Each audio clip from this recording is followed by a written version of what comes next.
ګرانو لیدونکو السلام علیکم. ستاسو پام راړوم د نن ورځې تازه لنډو مهمو خبرونو ته. پیل له ولسمشر غني کوو. نن ولسمشر محمد اشرف غني د یو لوړ پوړي دولتي پلاوي په مشرۍ کویټ او له هغه ځایه قطر ته تللی. ولسمشر په کویټ کې د دې هېواد وفات شوي امیر شیخ صبا په فاتحه کې ګډون کړی. لغمان د والي پر موټریز کاروان موټر بم برید شوی.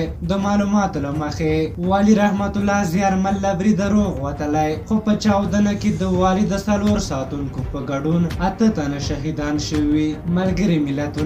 ملګرو ملتونو په ننګرهار کې وروستۍ پیښه یو وحشي عمل بللی. د ملګرو ملتونو عمومي منشي انتوني ګوترش په خپاره کړي پیغام کې ویلي چې په ختیځ ولایت ننګرهار کې پر عامو وګړو شوي ځانمرګي برید خواشیني کړی. عبدالله د مصالحې شورا مشر عبدالله سبا سیشن په یو رسمي سفر هند ته ځي.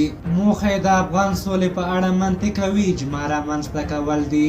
امریکا زلمی خلیلزاد ویلي امریکا له سولې وروسته هم له افغانستان سره اړیکو ته دوام ورکوي او له افغانستان سره مرسته کوي او دغه هیواد به د شورویانو په څیر تنها نه پرېږدي. قطر د افغان پلاوي ځینو سرچینو رسنیو ته ویلي چې طالبانو او افغان پلاوي ترمنځ اختلافات لا هم پر خپل ځای دي او تازه یو شمېر هیوادونو هڅې پیل کړي چې د دغه اختلافاتو د ختمولو لپاره منځګړیتوب وکړي.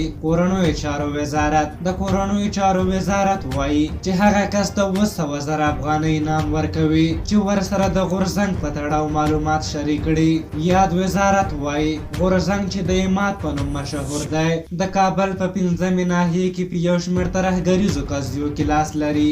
نړیوال بانک په افغانستان کې د زده کړو پر روان بهیر اندېښنه ښودلې. نړیوال بانک وایي له میلیارډونو ډالرو لګښت سره لا هم 13,000 ښوونځي ودانۍ نه لري. ډونالډ ټرمپ د امریکا د ولسمشر ډونالډ ټرمپ معالج ډاکټران وایي چې د نوموړي وضعیت مخ په ښه کېدو دی. د آذربایجان ولسمشر الهام الیوف ویلي د دغه هېواد دفاعي ځواکونو په نګورنو قرهباغ کې ارمنستاني اشغالګر په شا تنبولي. له شاوخوا یوې اونۍ راهیسې د ارمانیا او آذربایجان ترمنځ سخته جګړه روانه ده. په هر حال دا د نن ورځې تازه لنډه مهم خبرونه. تر بیا چې ستاسو چوپړ ته راځم په لویو بخښونکي خدای مو سپارم. د الله په امان.